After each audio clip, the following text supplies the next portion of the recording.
Mr. Yang Jianxin, we are agents of Bureau of Immigration. We have an issue of order issued by the Commissioner of Immigration for your case here for being with Yang Jianxin.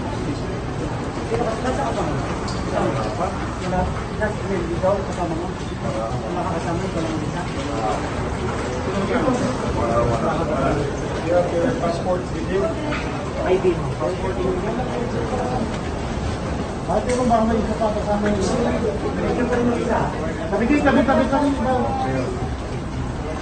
Mr. Chairman, sa ngalan po ng Kamara de Representante, lalo na itong Quadcom na to, at ang buong sambayan ng Pilipino, lubos po kaming papasalamat unang-una sa Armed Forces of the Philippines, the Military Intelligence Group, AFP, MIG. Number 2, sa Intelligence Service Armed Forces of the Philippines, sa ISAF. Number 3, sa Bureau of Immigration. At number 4, sa Presidential Anti-Organized Crime Commission. Para sa matagumpay nilang paghuli kay Jianxin Yang, aka Tony Yang, dahil sa alleged violation o paglabag ng immigration laws. Job well done.